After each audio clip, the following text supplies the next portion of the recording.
Bonjour et bienvenue sur autoplus.fr. Bonjour Agnès. Bonjour Stéphane. Alors nous sommes ici tous les deux puisqu'on a découvert il y a quelques semaines l'Austral tout seul. Et on a eu l'idée très originale de faire venir son principal concurrent, la star des ventes de la catégorie en France, le Peugeot 3008, pour voir un petit peu les différences et les avantages des uns et des autres. Oui, c'était un peu comme une évidence puisque déjà avec l'ancien modèle qui était donc un Kadjar, la bataille essayait de se faire entre ces deux modèles. Si je me permets, il n'y avait pas vraiment de bataille entre les deux. Oui, mais c'était le but. Le Kadjar était vraiment dans l'ombre du 3008. Mais justement, Renault a beaucoup d'ambition sur cet Austral. Donc l'intérêt, c'était de les confronter. Absolument. Alors Stéphane, on va juste comparer un petit peu le look, la face de ces deux modèles parce que quand on a découvert l'Austral, on avait trouvé quelques petites similitudes. Alors c'est vrai qu'on a, et ça c'est vraiment nouveau chez Renault, cette calandre là avec un effet damier et puis ce gros logo en plein centre qui permet de bien identifier que c'est une Renault. Chez moi, de mon côté, j'ai un gros logo Peugeot, une calandre avec des motifs en forme de damier. Et surtout, ce qu'il faut remarquer quand même, c'est que ce 3008 est apparu en 2016, il a été restylé en 2020. Et franchement, quand on met les deux côte à côte, le Peugeot, il a quand même une gueule, il a encore un look vraiment actuel. C'est vrai, je dois l'admettre. Et là-dessus, sur l'Austral, extérieurement, on peut dire qu'on est un peu resté sur notre faim, on s'attendait vraiment à prendre une claque. Et ça n'a pas été le cas, Non. Malheureusement. Pour l'instant, la claque, moi, c'est toujours le 3008 qui me la donne. Ok. Alors tu vois Stéphane, quand on a découvert ensemble il y a quelques semaines le nouvel Austral, tous les deux on a trouvé qu'effectivement à bord c'était vraiment sympa, notamment avec cette grande dalle ici en forme de L avec des écrans de 12,3 pouces, donc vraiment ça en jette, la qualité des matériaux, tout ça c'est vraiment sympa. Et là en plus on est dans la finition Esprit Alpine, où il y a des petits détails en plus, comme la qualité des matériaux, là c'est de l'Alcantara, les petites surpiqûres bleues, des surpiqûres ici bleu, blanc, rouge sur le volant, c'est vraiment sympa.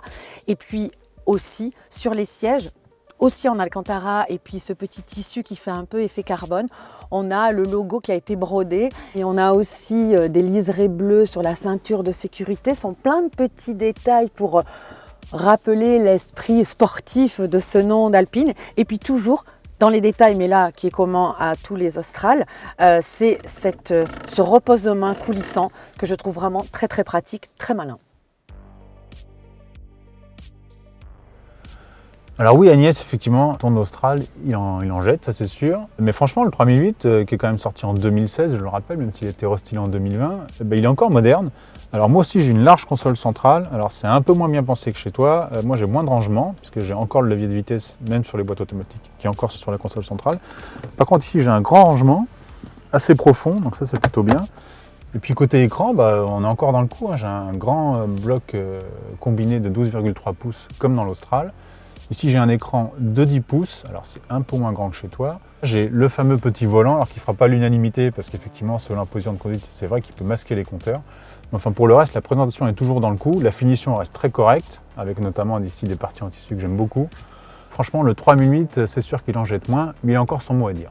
Ce qui est vraiment sympa dans l'Austral, c'est qu'à l'arrière, quand même, on dispose de pas mal de place pour les jambes et puis aussi en hauteur sous plafond. Bon, là, on est dans une version avec un toit panoramique. On retrouve le même détail de siège comme à l'avant. Le seul petit défaut qu'on a remarqué, c'est ces appuis-têtes qui sont quand même assez imposants. Et puis, je sais Stéphane que toi, ton dada, ce sont les trapaskis. Il n'y en a pas dans l'Austral.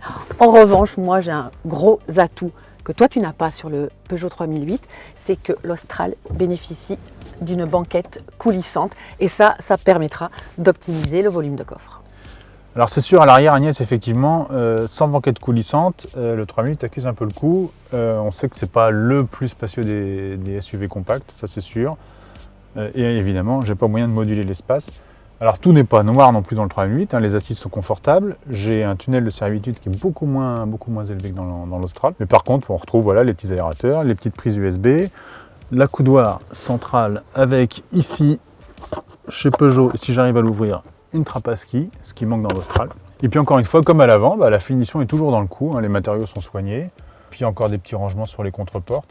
Et c'est vrai que par contre, en termes de garde au toit, et en plus ici avec la présence du toit panoramique, ça joue pas en sa faveur, mais on est un peu plus limité que dans l'Austral et l'espace sera plus compté. Alors Stéphane, au niveau des volumes de coffre, on va pouvoir faire un petit comparatif parce que chez Renault, on annonce pour ce nouveau modèle un volume de 500 décimètres cubes qui sera certes inférieur sur les versions hybrides, il ne sera que de 430, mais en revanche, grâce à ma banquette coulissante, il pourra être optimisé jusqu'à 575 décimètres cubes. Et ça, c'est un vrai plus.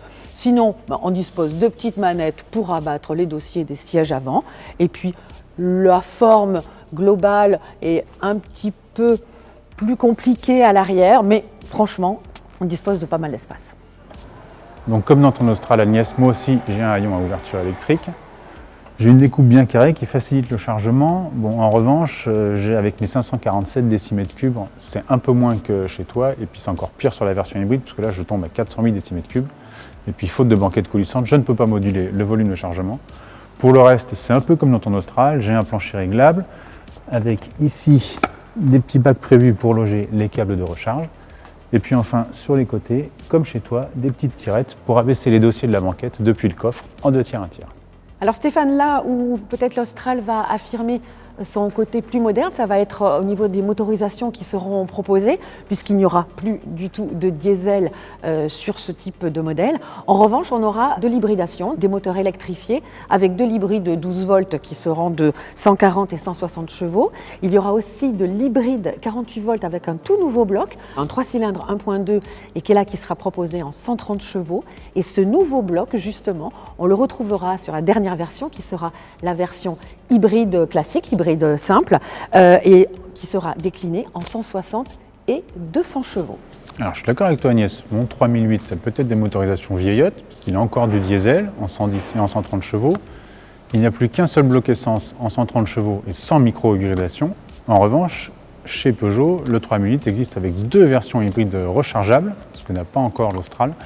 Et donc mes 2 versions hybrides rechargeables en 225 chevaux et même en 300 chevaux avec transmission intégrale. Mais je pense que ça arrivera aussi, l'hybride rechargeable, sur l'Austral. Bon, on verra par la suite au cours de la carrière de cet Austral. Et sinon, enfin, niveau tarif, même si Renault ne nous a pas encore donné de piste sur le prix de cet Austral, nous on estime qu'il tournera autour de 29 000, 30 000 euros pour le ticket d'entrée. Qu'en est-il du Peugeot 3008 ? Alors si Renault tient ses tarifs, ce sera tant mieux pour lui, parce que du côté de chez Peugeot, on est un peu plus gourmand, puisque moi j'attaque à 32 600 euros. C'est un peu plus cher pour un modèle vieillissant qui serait remplacé a priori en 2023. Et ça pourra peut-être faire aussi la différence. Voilà. D'ici là, nous, on se retrouve sur autoplus.fr. Et en kiosque avec Autoplus.